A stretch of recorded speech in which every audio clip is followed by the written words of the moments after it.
It's like, go live and just sit. Yeah. And look at our phones. We could do it. Are we on or no? That's what Baker does. Oh. Sounds good too. I'm like, we are? Okay, we are. No, Baker, like, have you ever watched the first 10 minutes of Baker's? Like, usually he does do a lot of that, or he just kind of chats and then he waits. And kind of like we do. We let everybody settle in and then he starts. Kind of figure out what's up. Yeah. Instead of jumping right into all the comic festivities. Right. Well, let's say hello. Hey, what's happening, everybody? It's Ike from Flipside Music, and welcome to FAQ Live Saturday. I don't know what episode this is. We're live and we're just live. Yeah. Live in September 26th, 6th, I think. Yeah, sure. Saturday. 2020. Yeah. Just splice all of our answers together and you'll find a date. And you'll find out what's going on. So we're doing it live this week because we didn't have a lot of planning. Yeah. We're just to do a pre-recorded one this Yeah. week. I was on vacation, staycation. Yeah. Ike made the venture of like 8 whole miles back. Just for this. Just for this. Just to make. Well, I worked today. Well, no, I know, was but here yeah, well, you know what I mean. But I'm back from staycation, which is good. Because here's a suggestion though for a staycation, if anybody wants to know. Don't buy a camper. Staycations are a great idea because you get to stay home. But then what happens is you're just doing shit around your house. So there really is no vacating. You need to vacate. No, it's just a different work. On your vacation. It's homework. The other kind of homework. Because I just spent like 2 weeks. Well, the first week I basically spent here. Yeah, that's true. Just coming in, not having to like work, like shifts. And then the second week I've been working on a camper. I bought a vintage camper. So if anybody cares, I bought a vintage Tiger, Astro Tiger. And I'm working on one thing and I work on one bit and then I realize that the piece that's attached to the thing I just fixed is effed too. Yeah, we've decided it's the Hydra camper. Like, you cut that one head off and another head grows back up. You solve one problem, you create 2 more. Yeah. So I fixed the door, and then as I'm fixing the door, I had to fix another deck part, and then I'm fixing the deck part, and another fart falls apart. Another fart falls apart. Another fart falls apart, and then I realize half the shit's rotted, so it's been a lot of fun, though. It's actually good. It's going to be a good time. I think it's one of those things that you're going to be pissed off the whole time you're doing it, but the end payoff is going to be real good. Yeah, I think when it's all said and done, it's going to be pretty badass. Now, I might use this, the Camper Jam for some Flipside stuff. Yeah, podcasting bits. Yes, so there's some cool things that could happen. It just needs to... It needs to not it's in a larval state. Right now it needs to be livable right. to a certain extent, or campable at least. Right. Because right now it's just not.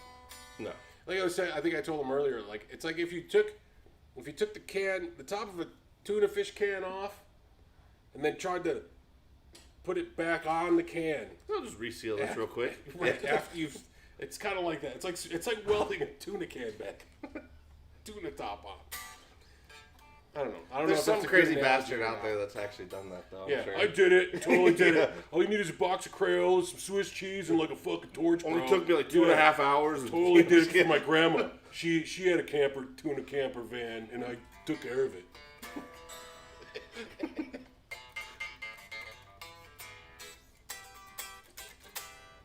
We got anybody flown in yet? Anybody here? We got Matthew Baker. He says hi from Australia, and we got Rhodey's Jam Cave with us too. Hey, mate. I've always wanted to say that. I figure it's cool to say that, right? If we're like talking to somebody that's like in the UK or in Australia Aussie or New Zealand. New Zealand. You call them mate. Hey, mate. Welcome. No, I wish that was a term like Americans could use without being because other Americans are assholes to other Americans that use that word. I think it's cool. I wish I could use it more often, but I only feel like I could use it when I'm talking to people that's a term. Well, yeah, because I always talk about you and your mates. It's like that does, we always pertain it to like a gender thing or something. Like it's just weird. Yeah. Well, yeah. It's annoying. Well, cool. Yeah, things are sounding good. We got questions if you need them. Oh, we got questions starting already? All right. Well, let's jump in. Cool. Previous? Okay. Is this previous questions or questions that are coming up right now? That Dylan had me pull up that we had not. Okay, yeah, so these are the ones for anybody that didn't watch the last 2. Essentially, I took the questions from the, 2 weeks ago one, and we were using them for this one, essentially, because we didn't want to not include Ike for his questions. Because I think there were some specific Ike ones, I think, if I remember. Was there really? That are just ones that seemed like more of our, it was continuations of stuff we'd already started, so that's why Jake and I just did like an in-between episode. You ready for it? Yep. Yeah, let's do it. So can they hear you? They should be able to. I'm speaking loud enough that I think, we got something human in there, but you might... We're giving reread Jake it just in case. Yeah, we're giving Jake Italian classes just so he can be loud enough to get into the microphone. He's going to argue with Ike enough times that he's up to par. Yeah. Hey, that's not how you do it. Hey, asshole. That's how you do it. That's all that German in me. So in an HSS guitar, should I use 250K or 500K tops? That's a really good question. That is a good question. I mean, I would assume... Well, did he give us the number of controls he's going to be using? He does not. Okay. Because I was going to say, if you're limiting yourself to 2 controls, I guess I would think 500, just so you're all the way open. If you're going to have controls like for each pickup, then I would say 250 for the singles and 500 for the humbucker. Right, and that's what I would go with too. It just depends on how the wiring's going to be. Right. That's a good question. I don't know. Like, if anybody ever asked me that straight up, like in a Strat situation where you have 3 controls, what would you end up? It's a good question. We'll throw this one at Nick and see what he says at some point. That's good. Cool. Well, that's the shortest. We need to do like some interrupting Nick questions where like we splice Nick in there. Just call Nick. Yeah, we'll phone a friend. Yeah. Hey Nick, what do you think? Well, I mean, obviously you want 5 for the bridge. Yes, that way, and that's why, like, to me, I would base it around that because I feel like I would probably use that the most. But right, but then you could, because you'd still use your. Yeah, I mean I don't know. That's what I would go. Yeah, I think in a situation where you could have like the 2 single coils on their own controls and then the humbucker on its own, then maybe you could do 2 different ones in that situation. But I just don't know if that means you'd have to add a lot more controls. Like if you could do a joint volume for the 2 single coils and then a single volume for the humbucker, and then maybe a joint master tone. Joint master tone. That's my new rapper tone. name. Yeah. That's my new MC name. Your new street, that's your new street name. Yeah. Dylan Stratmaster Tone. No. Joint Master Tone. Terry wants to know about that guitar you're holding, Mike. Terry. 3 G's, Terry. So Terry GGG. This is an all Carina or white limba, if you want to get, if you want to be technical. Offset telly with P90s, and it's pretty awesome. Pretty awesome, because it does have. So even the neck is Carina as well. So it's got some really sweet grain pattern to it. I mean, for as much as Carina has, but the neck on this thing is a nice. It's not your thin C. It's more of the. It's like a classic fat 50s telly, and it's awesome because of that. Like this is a dangerous guitar for me. Well, the made in Japan Fenders have been pretty amazing. Yeah, they've been pretty amazing. We're getting them more limited or like short runs of them, but they've been pretty awesome the ones we've had. So I'll play it a little if you want. Oh yeah. Let's see. Any excuse. Thanks, Terry. Thanks, buddy. Jake's in charge of fuzziness.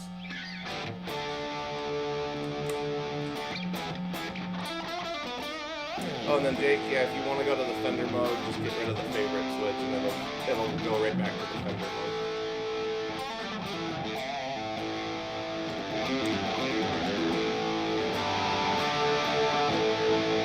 Let's see what it sounds like in Fender mode. So yeah, Jake just hit the favorite switch, and it'll switch back to the Fender mode. It's gonna be pretty quiet though, compared.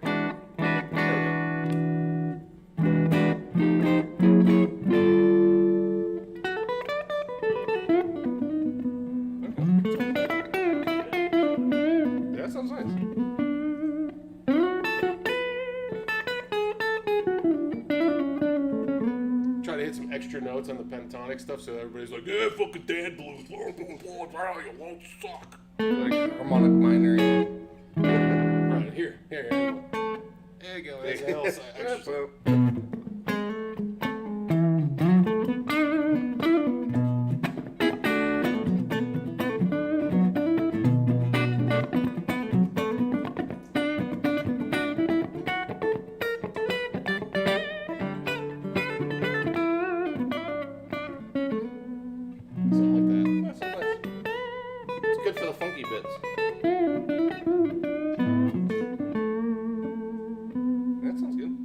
good blues, like just a straight up blues machine.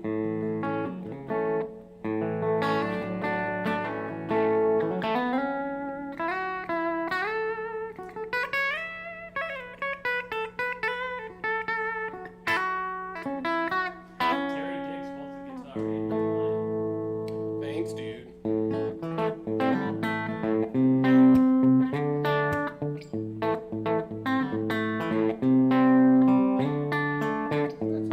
You can hear that P90 kind of growl behind it, even when it's clean. Oh, totally. I Yeah. mean, it's still got that P90 kinda- bite. Yeah, that Yeah. bite. Something like that.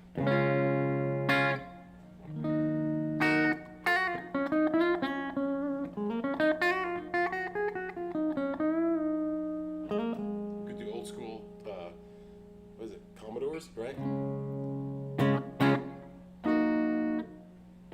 Sailing on down the line and gotta have a mile or so and got a magic toe with soul and cash for thinking.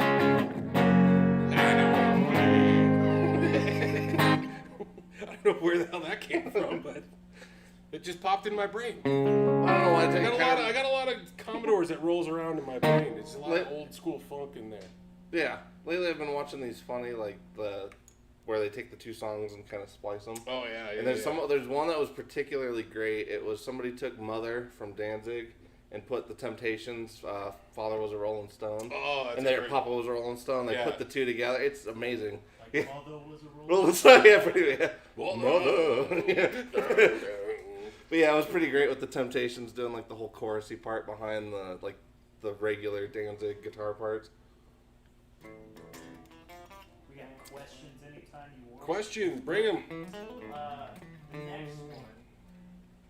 I have a question for another show. Would you guys prefer vintage effects pedals from things like the 1980s compared to the newer stuff today? What are the advantages and differences? It's a big question. That is a big So, question. Did everybody hear that? I feel Yeah, like I was it's gonna say, well, weird. we can reword it if not. Yeah. So Yeah. basically, the question. Who was the question from? This is from Wally Groove Cricket. All right, Wally Groove Cricket was Sweet, basically man. asking if we would prefer. Apparently, put the cap around the 1980s for vintage effects. So if we would like 1980s vintage effects versus their modern day counterparts. Is that essentially what he was getting at? I think Okay. so, yes. And then yeah, the advantages or disadvantages to both.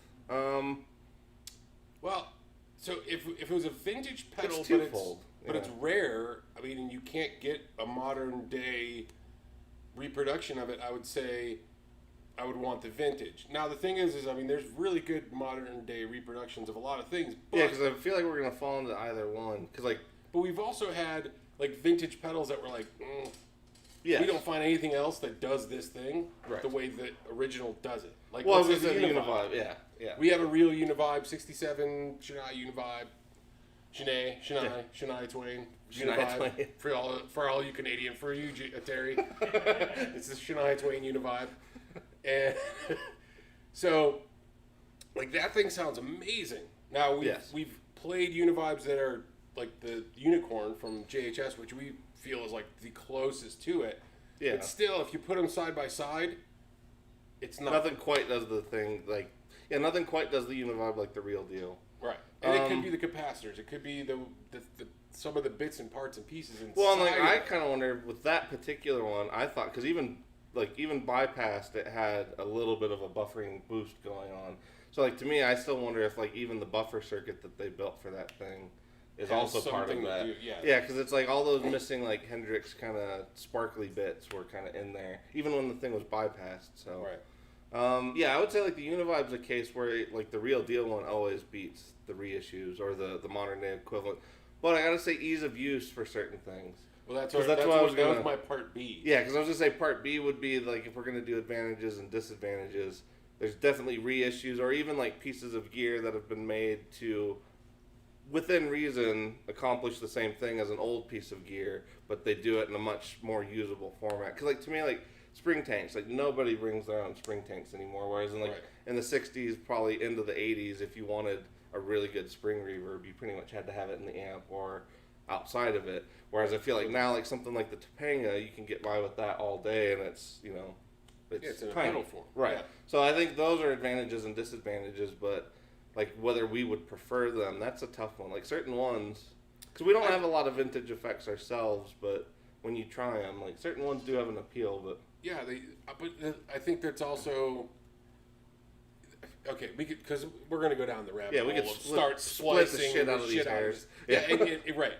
Because here's the thing: like some of that vintagey stuff may be great because of the way it sounds. Yes, but we would never use it if we're gonna go play a local pub. yeah, it's not reasonable to use we're gonna go play $2,200 we're gonna go to- Univibe on it. Yeah. I'm not bringing the Univibe to fucking High Dive. Right.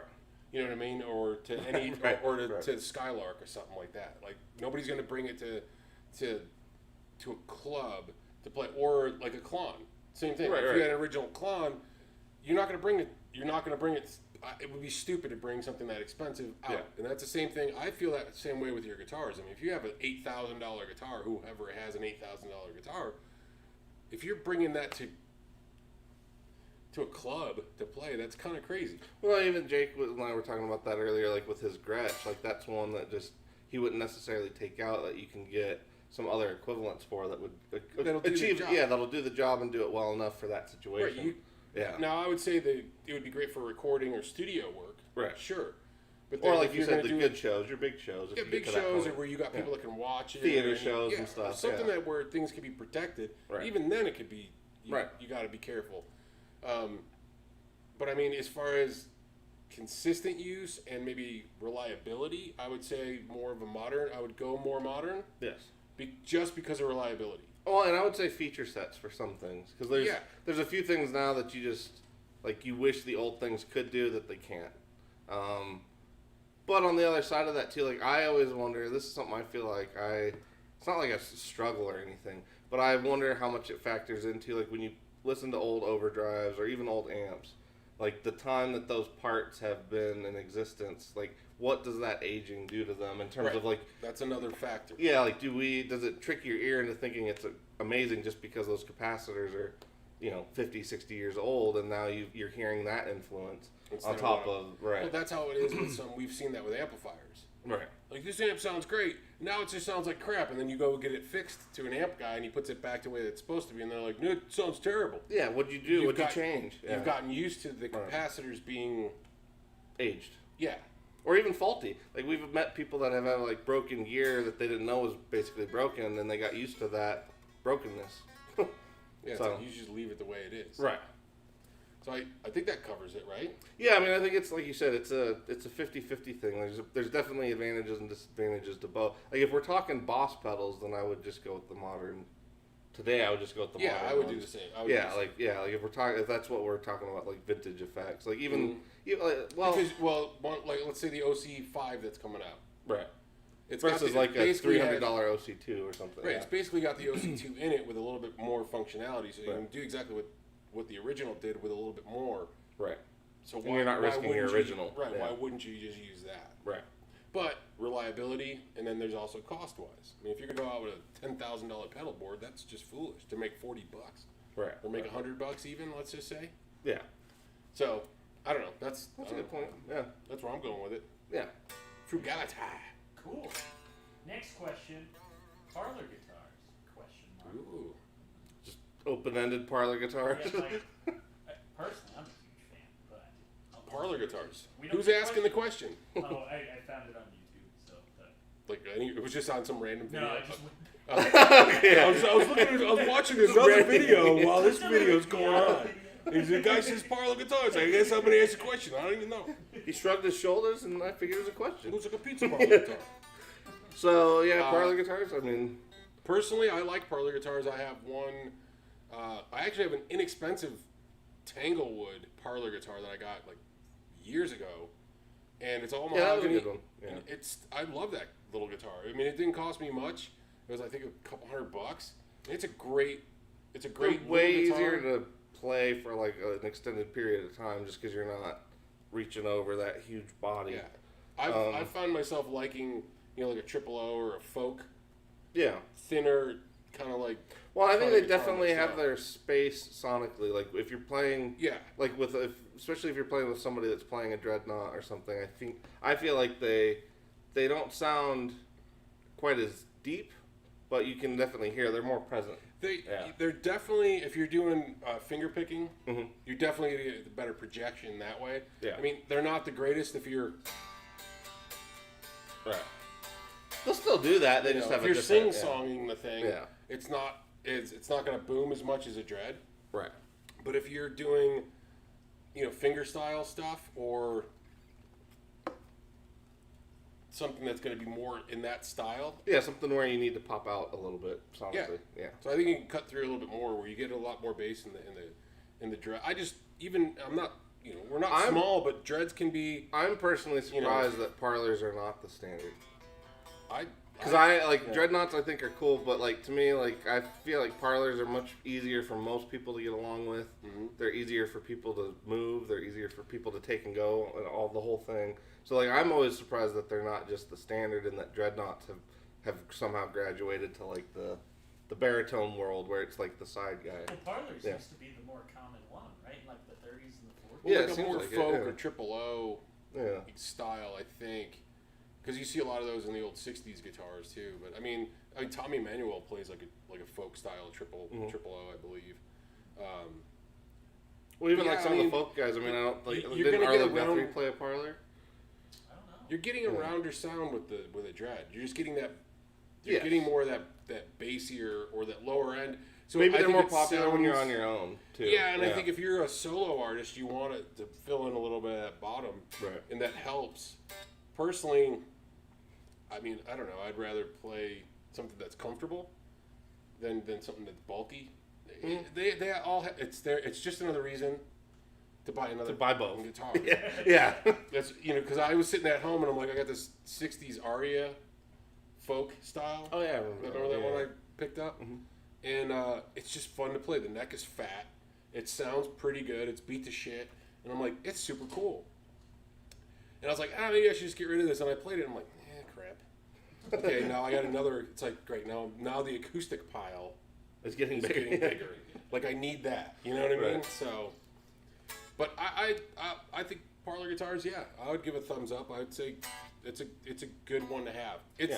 It's one to add to the collection. If you're going to do acoustics. Well, and I'll be honest too. Like Yeah. a lot of our female customers that come in, it's like perfect for that too, because a lot of them are a lot smaller in terms of stature. So it's like it's the perfect guitar, even for kids, like kids that are getting started. Like I think parlors and folks, because you have a full size instrument in terms of the neck, but you don't have all the bulk of the body. So I still feel like I have an easier time sometimes moving parlors than full dreads, but for certain people. Yeah. Yeah. So yes, we're both in agreement. Double thumbs up. Yeah, Parlor all the way. Yeah. Sweet. You want another one? Yes. Could you beer me as well?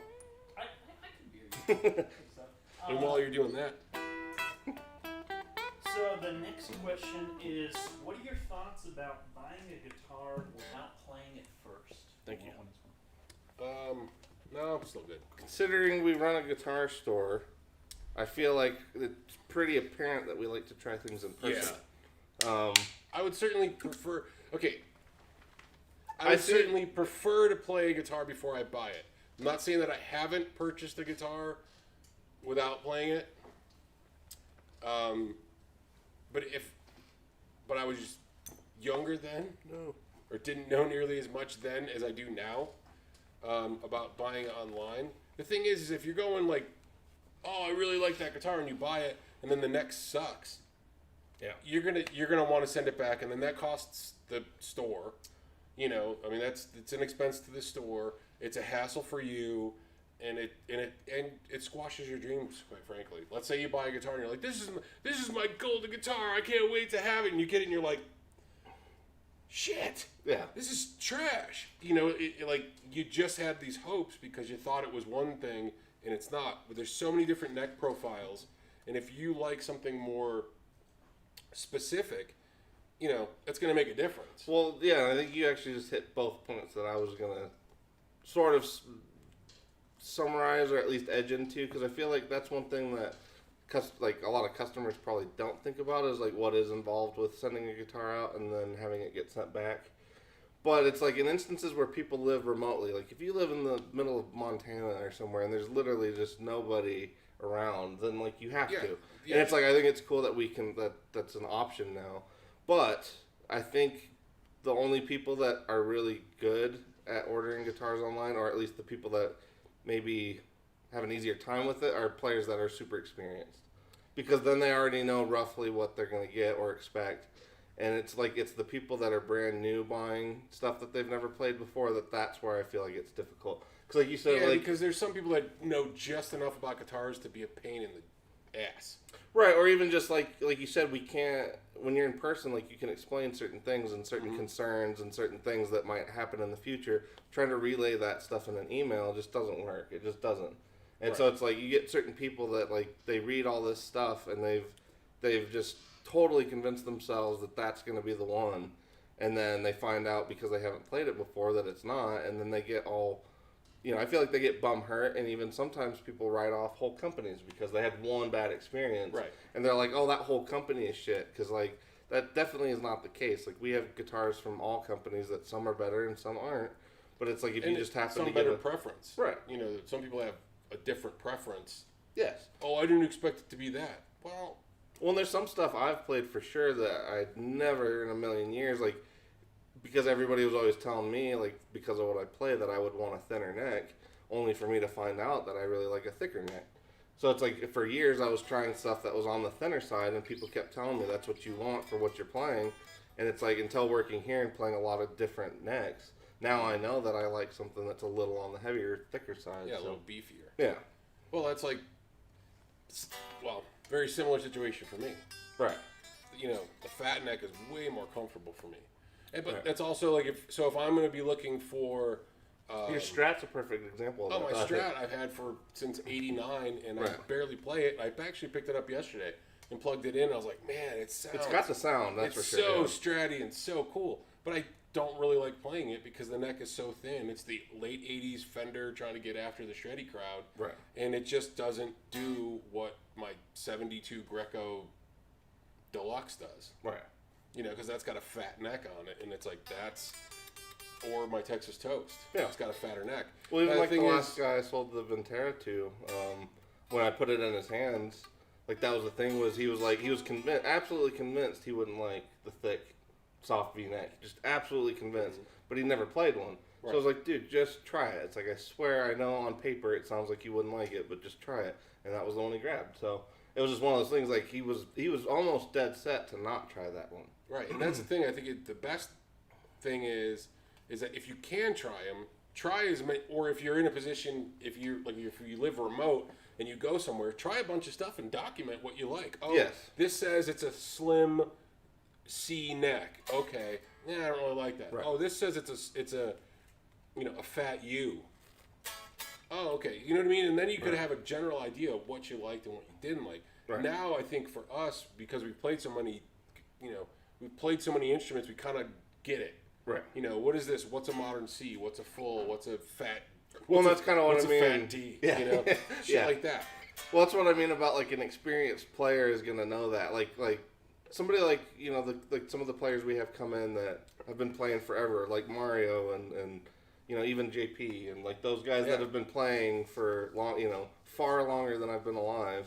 Like they know exactly what they want and they know exactly what they're gonna get. And what they don't like. Yeah, and they know exactly what they're gonna get though when they hear the like a modern C or a soft V or anything like that. Like know exactly what they're gonna get with that. Whereas like I think some customers, because they read something on a forum somewhere, they think it's not going to be for them. And it's just like, until you actually try it yourself, you just don't know. Does this got a 3%, neck angle? Because I read somewhere that Rob Chapman said that it should have a 3%, Yeah. You're like, number one. Don't. Yeah. Okay. We got Metalhead Hippie and Ben Coombs here. Hey, what's up, Coonsy? Hey, guys. What's up, Metalhead Hippie? I got a question to kind of jump off that one. Since you're Okay. talking about guitars you've never played, what about something like a Chinese Rickenbacker knockoff for like $200? Say you really want a Rickenbacker and you just don't have Well, you're pretty safe there, though. Like, I think at $1,000, you're not safe with that. But, like, a $200, like, that still, would suck. But if it went bad, you're not dead in the water, so. Okay, I understand what you're saying, and I agree with that. But to add to it, is that going to be like what Rickenbacker makes? It's not going to be. You're not going to get the same quality. Number one, and obviously you're going into it not expecting it to be the same quality. But there's another. But what factor. if the neck profile isn't what Rickenbacker? It Yes, looks yes. like a Rickenbacker, but Yeah. but nothing is like, you know what I mean? Like, hey, it looks like it. Let's say you got a VW Bug, but it's got a fucking Porsche engine in it. It's not a VW Bug.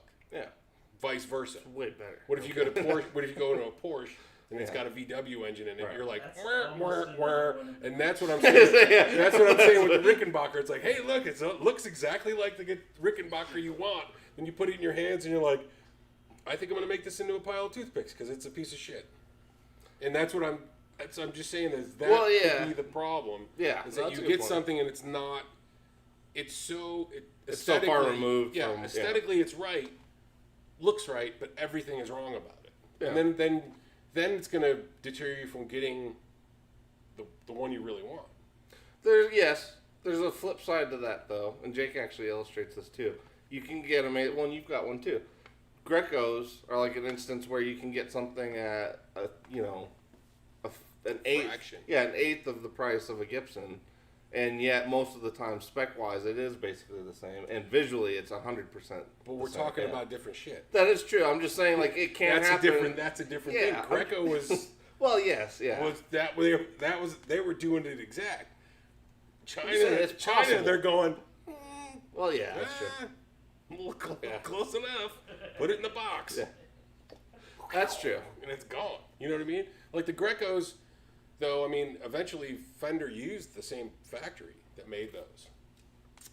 Yeah. Afterwards, so I mean, technically, you're kind of like, I mean, Fender used it too. So it's really, I mean, my Greco, my '72, I put that up against any. Well, and like his LP is one that like I've never played a Gibson that I liked as much as that. And I love Yeah. that Greco T500 I have. I mean, that thing's. I'll work that in my will. Yeah.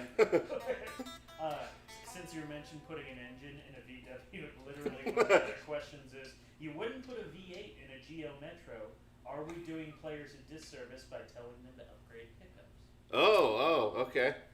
So like We really were just expensive having this- pickups and we we just had this morning. conversation this morning Yeah, about guitars. because we were trying to figure out whether it was good or counterintuitive to like tell customers that are new to guitar whether they should be considering upgrading the pickups, and we were trying to figure out like the better way to phrase that, because we do also feel like some people take that as a big negative, whereas we look at it as like it's a possibility that it could only get better. I think it becomes you really gotta wordsmith that. Yeah, shit. exactly. Yeah. You know, you just really gotta work.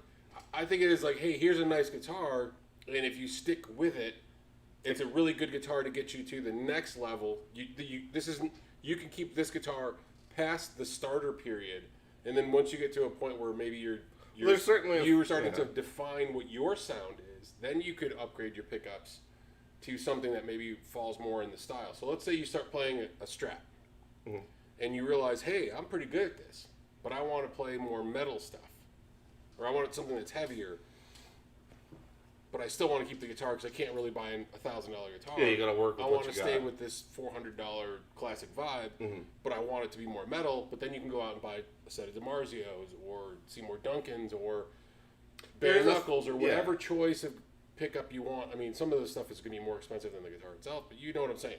Yes. You could upgrade to something that you want.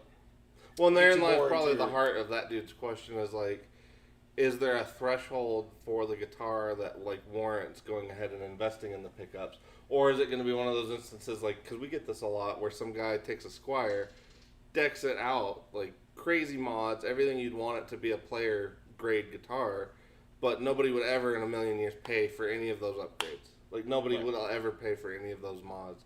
So it's like, it's one of those things like you could pour $400 into a $200 guitar, but at the end of the day, it's still $200. Right. People still don't want to pay for it Right. unless it's very specific. Yes. Oh, I got bare knuckle pickups in it. Okay, that's very specific. I can Right. take the pickups out and sell those separate. You know. I think there's know. a threshold. Like to me, I guess maybe it would be more like the playability of the guitar. Like if that's your guitar, you love it.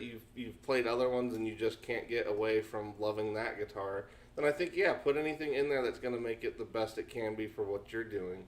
Yeah. But I would never buy a guitar that one, I would probably not buy many guitars that I would think of reselling just because I think that's a bad attitude to go into it with. But if you're gonna go into a guitar thinking you might sell it someday, then I wouldn't drop $400 or $500 on pickups and then install into something that you're only gonna sell for $250 at the end of the day. Because it's like the used or the old car situation. Yeah, like those guys that buy those old cars because it was the one car they had when they were a kid. Right. They poured $60,000 into it, getting it to what they want, and then they want somebody to pay for that. And it's like nobody's going to pay for that. A lot of times they're not, especially if it's a DIY job. Right. But I also don't think it's. I don't understand like buying a guitar and then instantly taking the pickups out of it. Oh no. Like I got it, and you need to have this pickup in it. I mean, I get it, but I don't get it. No, because I feel like that's a very play narrow. with it for a while and see what. You bought the guitar for a reason. If you bought it for the playability and not for the sound, I guess I kind of get that. But I think a lot of times people throw pickups out and they shouldn't. It's like, do you buy a car and put a different engine in it as soon as you get it? If we're going with the whole the car, scenario? yeah. It's like no, I think that's a really good point. That like, to me, like I think you should find like what makes that guitar interesting versus the other one. Like, because you're right. Like I've met guys that like the DiMarzio Super Distortion is their pickup, so they'll put it in every single guitar they have, and then every single guitar they have sounds the same.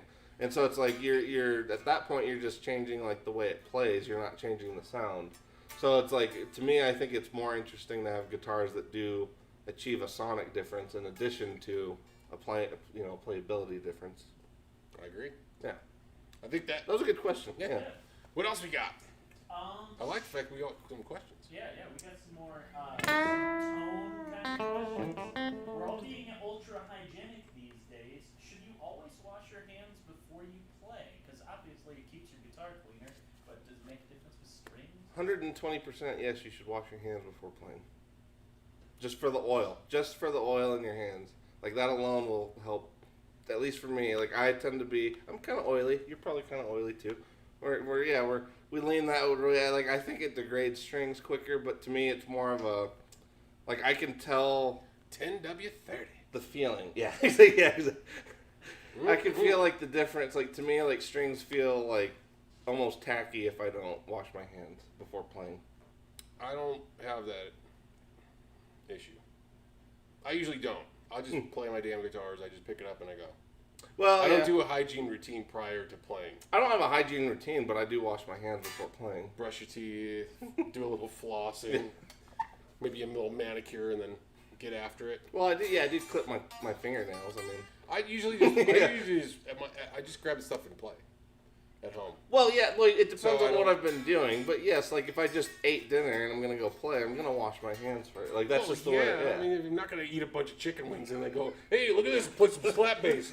Woo, this is getting funky up in here. Yeah, but people walk in here and do that all the time. There was a guy doing exactly that yesterday. I call this one chunky blue cheese. I call this chunky blue cheese. It's like, oh, there it is. There's that chunk of blue cheese. That's it. Chicken wing. But no, I think if you're a particularly oily individual, then you should probably wash your hands. Yeah, also some people's pH balance is definitely different than others. I mean, we've had people that are just like, gross. Oh yeah. So I remember this one dude, like first few months I was working. Like he would put his hand on the counter, like above the counter, and it would get all like splotchy and steamy. It was It was gross. Yeah, that could be gross. So I don't know. I think that answers the question. You could just. I mean, what would it hurt? Wash your hands. Yeah. You probably need it anyway. Yeah, for that matter, wash after too. Yeah. You don't know what you left on that. Yeah. You don't know who's been playing your strings. Yeah, exactly. Who's been plucking my string? Who's been plucking my string? I bet your dog around here. The other tone-ish kind of question is, do picks matter? Size, shape, material? As far as, like, tone. 120,000%. I think they do. I do. I thought you were going to say, No, I think it's huge. Yeah, I think it's actually, I think the style, what it's made of, the density, the thickness, all that shit does make a difference to your attack, your approach. You know, thickness, yeah. I mean, if you're playing a strum, well, okay, but with a thicker picket or a lighter picket, I think it makes a difference with tone, but attack, all kind of in that. I was gonna say, you do bring up a point, like for super crazy high gain players, like I know they're always gonna have their like playing preference, but I think the material makes less of a difference, like the gainer you get. But like the one instance I've really noticed, I guess that sold me on the idea of it was well, actually, I have one right now. So the Ultex stuff, if you're somebody that plays with your fingers or like your fingernail a lot, because like for some reason, if I'm not, I don't know, I play with my fingernail a lot for some reason. So I like the sound of the fingernail for some reason. It just sounds good. And I think these sound closer to like the pick attack of your fingernail than like Tortex or even like nylon. I can't stand nylon picks. I hate nylon picks. I can't use a nylon. Yeah. I've tried. Yeah, I've tried years. It's usually this like Tortex. Yeah, I was just saying I can get along with Tortex and Ultex, but I can't do the nylon. Like I can't do those at all. Well, I mean, it comes down to your, even playing with your finger. Well, I feel like nylon picks are not committed to being a pick. They're not committed to anything. They're just floppy, like pieces of shit. Because they're terrible. Like they give out on you. They flake. You get all that weird purple dust all over your guitar. I think he's got some issues. He dated a girl that was all nylon. Yeah, it's very tragic. Well, I hate nylon picks. She was very shallow and plastic. Yeah, shallow. But yeah, no, I think it makes a really big difference. The tip makes a huge difference too. Like just the tip. Just the tip makes a huge difference. Sometimes you get a flubby attack. Sometimes you get a real sharp attack. Real stiff.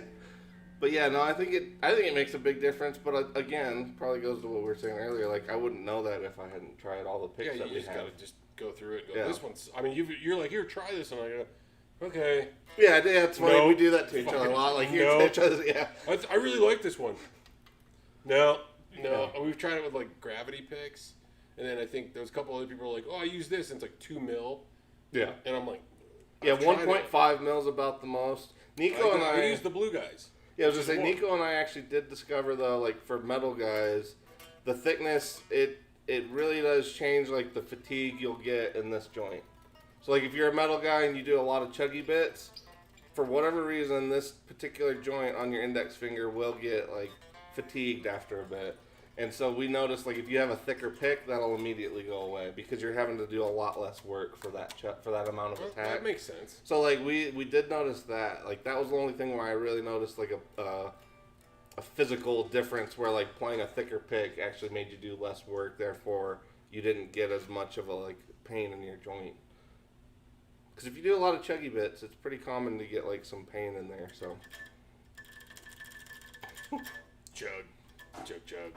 Well, I've noticed Nico too. Like he has gotten to the point just because of the way the way he holds a pick. The Jazz 3s are basically all he really needs, and like having the extra width and size on there messes him up. And I've met other players that seem to be like that too, where like the physical size of the pick will throw them if they're used to. I can't use the Jazz because they're too small. Well, yeah, I was gonna say I think we both are running into that. They're too small. Yeah, I don't. I like the jumbo Jazzes, but that's about it. 2 more questions. Okay. Are people who don't cut their strings probably war criminals? They're definitely off. Because that shit makes me crazy. There's a local guy here that's a really war good... criminals. That's pretty good. It could be. There's a local guy here that's a really good guitar player, but he doesn't cut his strings, and it makes me crazy. I see videos, and it's like, it's just... Yeah, I saw in a video of Tony Iommi poking himself in the eye one time with one. I was like, okay, I'm never not clipping my strings. I think it's... What are you trying to prove? Like, what's the reason? Why? The only instance is like if you just did it right before the show or like in the middle of a set, like well, if you whatever. gotta do it real quick because you gotta get through a song. Yeah, like BB King, like I get it. Yeah, leave it. I mean, I think I got one still on my reference because it's been. Oh, but I had when I played the Little Bear, I broke a string first song. Blink. Yeah. Great. Be right back, boys. So yeah, those You know, instances, and I think yeah, that's still 100%. sticking out. Yeah, those are accidental war crimes. The other ones that do it intentionally, Yeah. yeah, And like what I sucks just don't get it. I don't understand, tears up your gig bag. and I don't understand what's the purpose? Just to be a Just to look sloppy. like I'm just sloppy, kidding. right? Be a sloppy mess. I don't know. Teach his own. Don't get me wrong. Knock yourself out if that's your thing. I just don't know why. Yeah, you know, I kind of wonder sometimes, like, because I feel like it's something that that happened more in the old days. I guess I thought Well, it I was think like, in the old days it was because the lack of clipping. well, there's tools. that, and I guess I always Yeah, assumed. severe They less. invented pliers in 1994. So. Right, we had such less amount of clipping tools back Well, then. It was natural that they would just be flopping.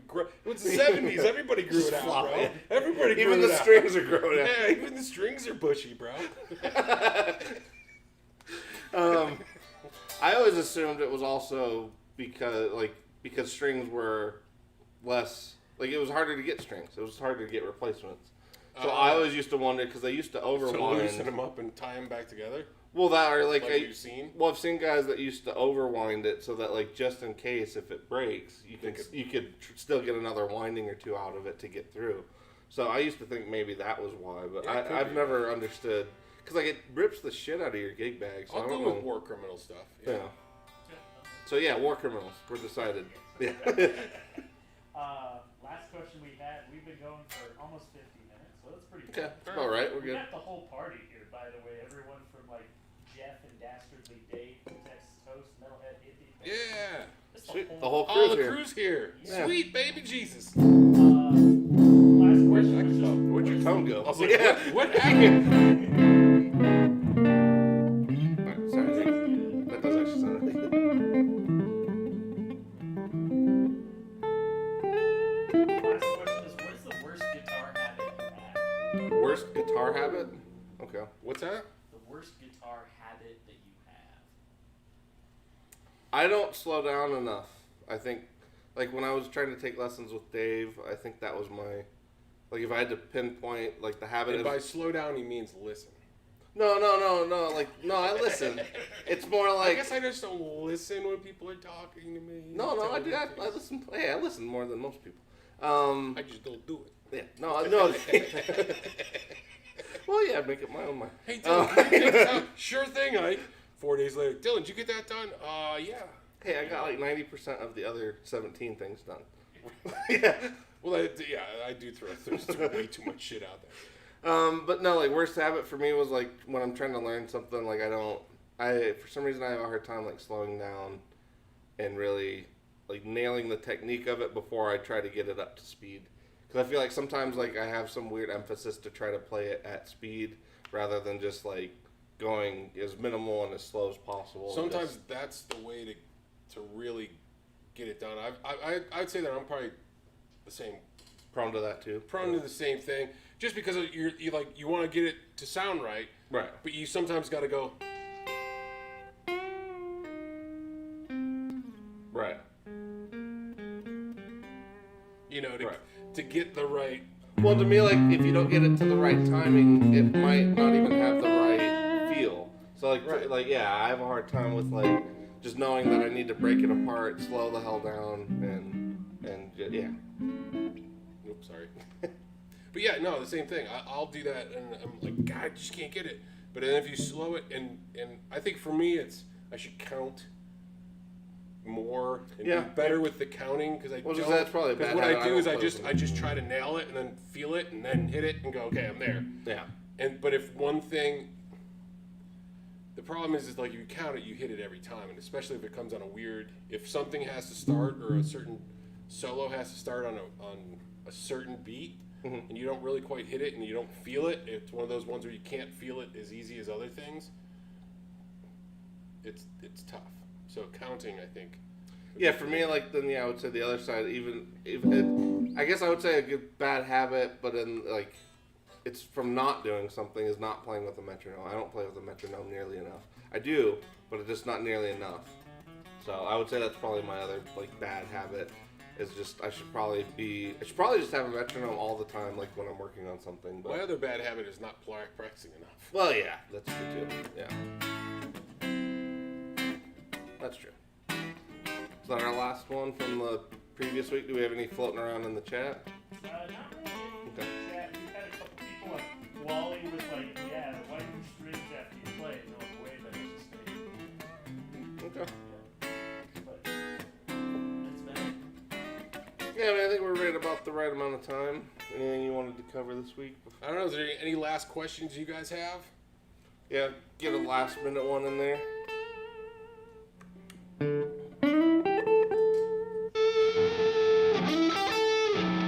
Here's the old school.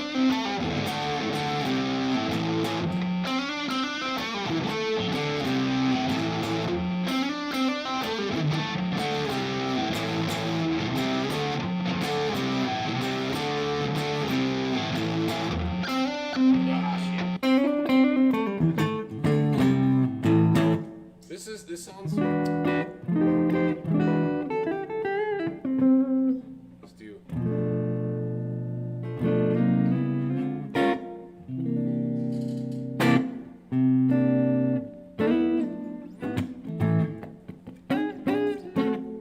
Any questions from Ziggy?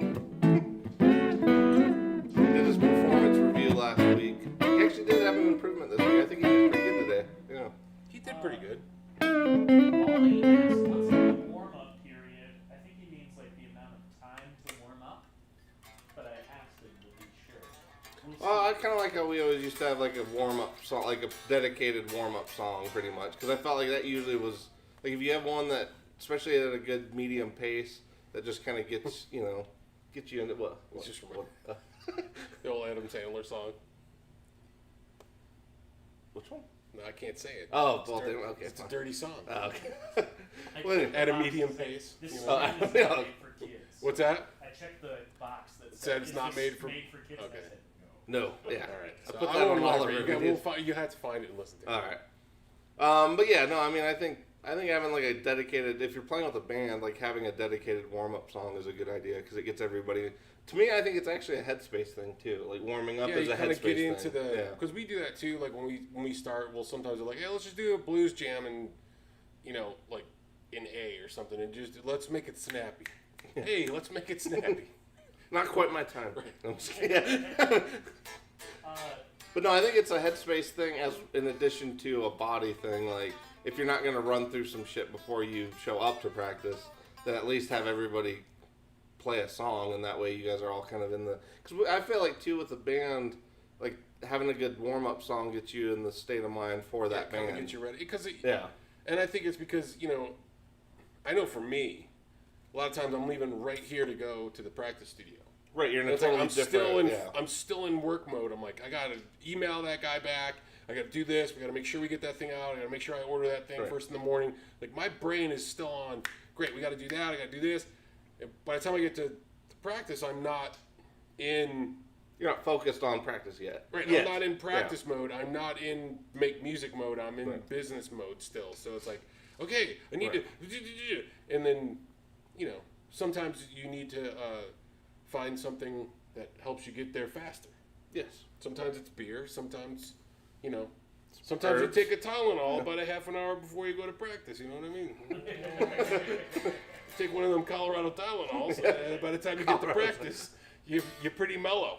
Yeah. You feel pretty good about what's going on. Yeah, and takes the edge off. It's like a compressor, but for your attitude.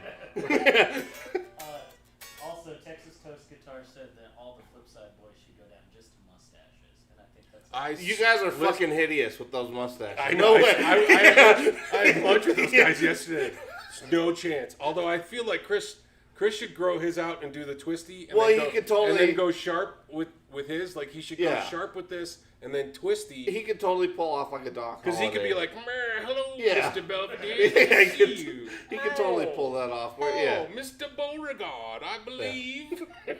Welcome to Texas Toast Guitar. Well, it's like what I don't understand is they have those sweet, awesome beards, and that they just destroyed them. Matt, his mustache looks like he should be selling like bootleg DVDs. You know, I look like like he I should don't have a little belong coat. within 200 yards of I think Matt would. I think it works. Matt's got the mustache for selling bootleg DVDs. He does kind of have like that guy, like you Or just maybe open up a sausages. trench coat and Or just maybe sausages. sausage. Hey, you want to? Listen, I got Spider-Man over here. Or pretty fake cheap. rafting vouchers. I got Spider-Man 8, and I got hot dogs. And what do you need, a bratwurst over here? Let me warm that up for you. Let me get this hot dog warm for you. There you go. You need sauerkraut? Let me get that. There's plenty of salt on that. Yeah. These guys are like, we hate you guys. But yeah, We're no, not doing the mustache thing. yeah, that no. mustache thing was god awful. Like, yeah, I don't know what you guys were thinking with that one.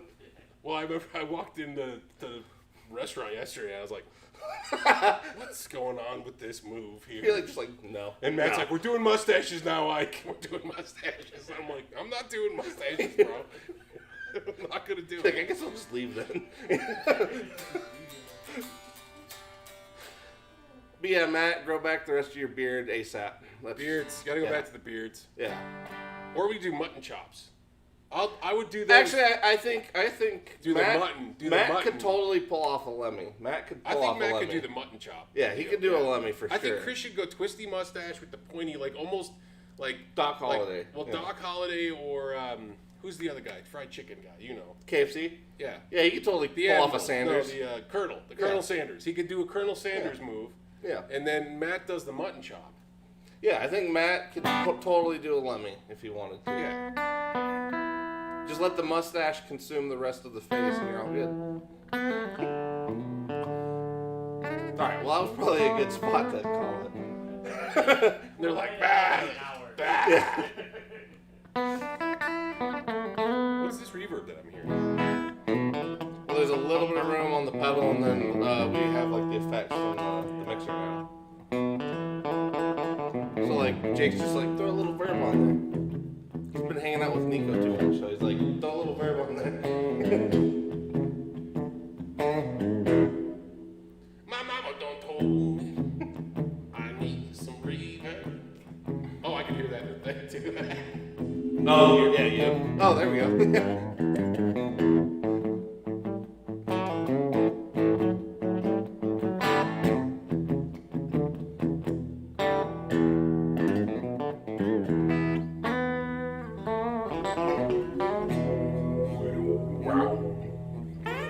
It's a weird flange.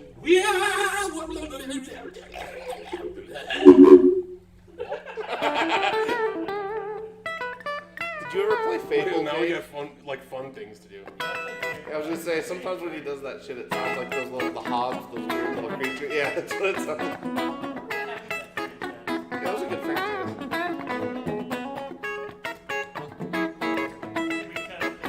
Yeah, I think so. Yeah, unless you guys got any other pressing concerns, we'll probably call it there so we can get home. Is that it? We're done? I think so. You played us out. I feel like we're in a tin can. Is that it? We already cut it?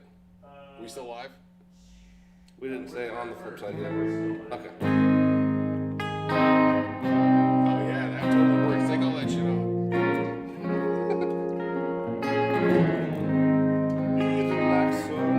Yeah. It totally works. Relax. I know it sounds funny, but I just can't stand the rain. Girl, I'm leaving tomorrow.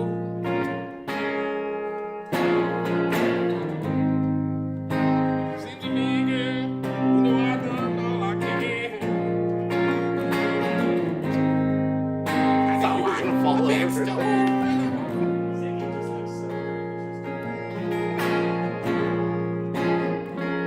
It's a slightly longer shift today. I think you do.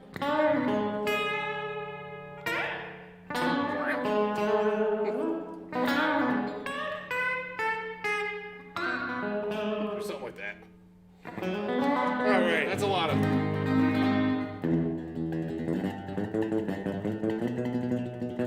Oh, getting some surf on.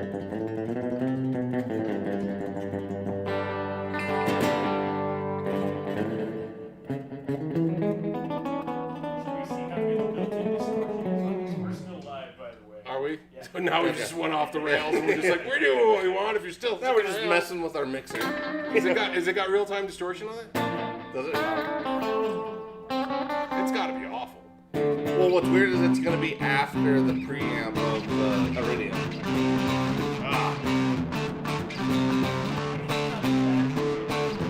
Not as bad as it could be, yeah. No, that sounds like, It sounds like you're playing out of a calculator. it sounds like there's Like like a busted paper speaker, flapping. yeah. Like there's fake paper flapping. Yeah. Oh, that is trash. Just so Yeah, I we're was gonna say, clear, this is guys, like- this is the mixer like after Yeah. the Iridium, not the Iridium doing this god awful. Yeah, turn that shit off. Mike's just assaulting everyone's ear. It's a pretty decent delay.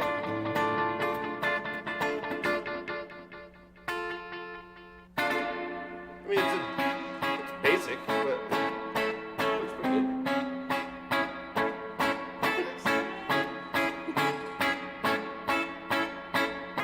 Sting is overrated, by the way. I'm gonna end on that. I'm just kidding.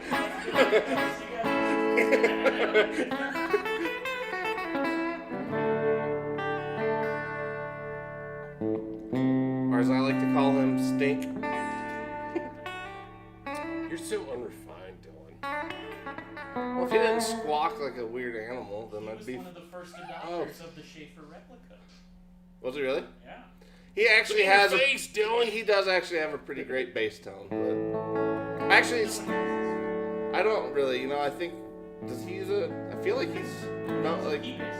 Yeah, I was gonna say, I'm pretty sure it was a P bass, but I don't know what it is. But he does have a pretty good bass tone. I gotta give him that at least. I just can't do like his singing on some of that stuff back then. Just drives me crazy. I hate that movie CBGB because they're like, we're the police, we've never played a gig before, and it's like, it's the police. Yeah, it's like, yeah. Sure. Cool. You want to start right there? Yeah, Yeah. I think we're good, right? Yeah, nobody's listening to it. Now we're just noodling around. We have more people now than we have. Oh, Did we really? want us to listen to more pissing around? What do I got? Oh, that's right. There's too much reverb and shit now.